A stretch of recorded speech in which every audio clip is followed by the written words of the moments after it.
We've been walking through the book of Proverbs, seeking after God's wisdom. And as we've been going through it, we've tackled two portions of chapter 1, and today in this video, we're going to finish chapter 1. And it begins in verse 20 with wisdom's public cry. Wisdom is calling out from three different places: the public square, the city wall, and the city gate. Now, if we go to the public square, this is the place where people would have gathered for hearing public declarations. They would have gathered there to do business and to trade and to shop. They'd have also gathered there for fellowship. And this is the place where wisdom goes. It's an incredibly public effort that wisdom has. And wisdom has nothing to gain through this process. She just offers herself freely. It's this godly wisdom, this godly offering that we have. And from the streets, from the market, from the town square, does wisdom raise her voice. She's not offering it just to some. She's offering it to everybody. And then from the wall of the city, being on top of this place of protection, it's as if wisdom is saying by her actions, she is an even higher degree of protection. She's on top of, she has overcome, she stands above the thing that we would so often place our hope in protecting us. It's not the walls of a home that protect us. It's not anything else. It's wisdom.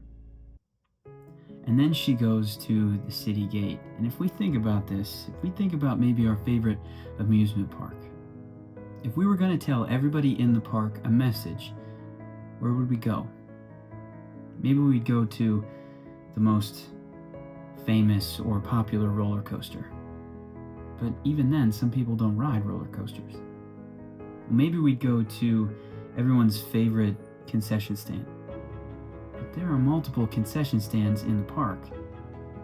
The only place where everybody will go as they enter the park is the gate.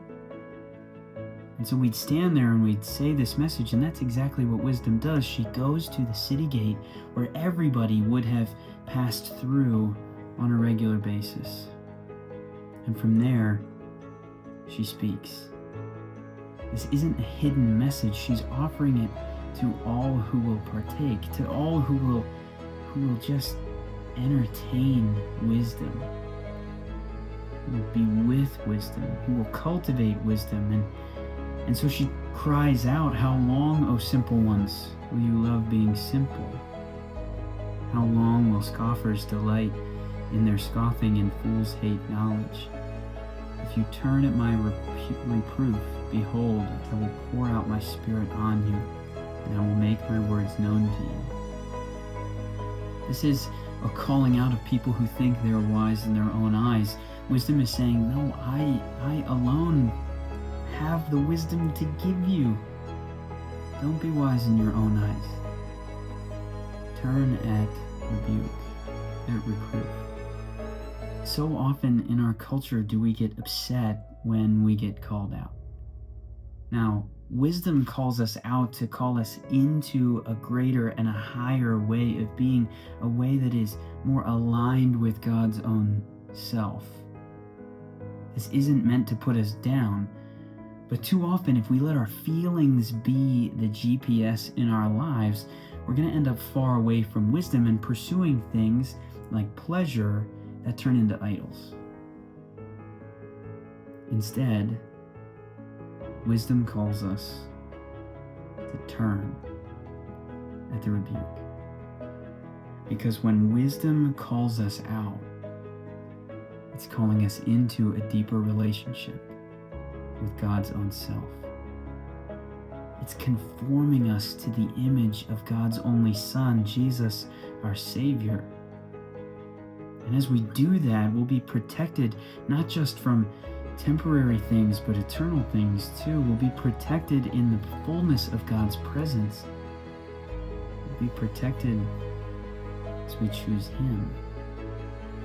But not everybody does this, and then they find themselves in heaps and heaps of trouble. They don't listen, and they turn away, and in that turning away from God, who is the source of life and light and every good thing, turning away from that, there is only calamity and terror and distress. And so wisdom finds it unbelievable that one would turn away. But if we choose to turn away, if we choose to be wise in our own eyes, if we choose not to hear the rebuke and to honestly put it into practice, there will come a day where we are face to face with the reality of our choices, and that's in verses 28 through 31. They will call upon wisdom or the Lord, but the Lord will not answer, because they hated knowledge and did not choose the fear of the Lord, that deep awe and reverence for God, and therefore they shall eat the fruit of their way.